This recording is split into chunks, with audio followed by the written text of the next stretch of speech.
Sri Kalabhairavashtakam. After 8 stanzas praising Kalabhairava, the ninth one is Phalashruti, which explains the significance of reciting Kalabhairavashtakam. In this, after reciting the Phalashruti, let us look into the meaning also. Kala Bhairava Ashtakam Patanti Ye Manoharam. Kala Bhairavashtakam Patanti Ye Manoharam. Kala Bhairavashtakam Patanti Ye Manoharam. Jnana Mukti Sadhanam Vichitra Punyavardhanam. Jnana Mukti Sadhanam Vichitra Punyavardhanam. Jnana Mukti Sadhanam Vichitra Punyavardhanam. Shoka Moha Dainya Lobha Kopa Tapa Nashanam. Shoka Moha Dainya Lobha Kopa Tapa Nashanam. Shoka Moha Dainya Lobha Kopa Tapa Nashanam. Te Prayanti Kala Bhairava Angri Sannidhim Dhruvam.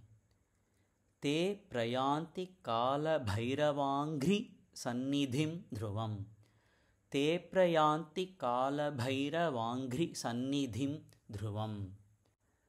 Kala Bhairavashtakam Pathanti Ye Manoharam. Kala Bhairavashtakam Pathanti Ye Manoharam. Jnana Mukti Sadhakam Vichitra Punyavardhanam. Jnana Mukti Sadhanam Vichitra Punyavardhanam. Shoka Moha Lobha Dainya Kopa Tapa Nashanam.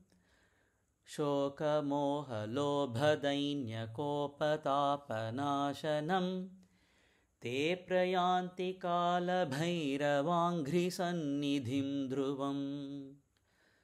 Te Prayanti Kala Bhairavangri Sannidhim Dhruvam. Kala Bhairavashtakam Pathanti Ye Manoharam. Jnana Mukti Sadhakam Vichitra Punyavardhanam. Shoka Moha Lobha Dainya Kopa Tapa Nashanam. Te Prayanti Kala Bhairavangri Sannidhim Dhruvam. Kala Bhairavashtakam Patanti Ye Manoharam. Jnana Mukti Sadhakam Vichitra Punyavardhanam. Shoka Moha Lobha Dainya Kopa Tapa Nashanam. Te Prayanti Kala Bhairavangri Sannidhim Dhruvam. Te Prayanti Kala Bhairavangri Sannidhim Dhruvam. Salutations to Lord Kalabhairava, the Supreme Lord of Kashi. Those who read these 8 verses of Kalabhairavashtakam, which is beautiful, which is a source of knowledge and liberation, which increases the various forms of righteousness in a person, which destroys grief, attachment, poverty, greed, anger, and heat, will attain the feet of Lord Kalabhairava. Loka samasta sukhino bhavantu. Om Shanti Shanti Shanti.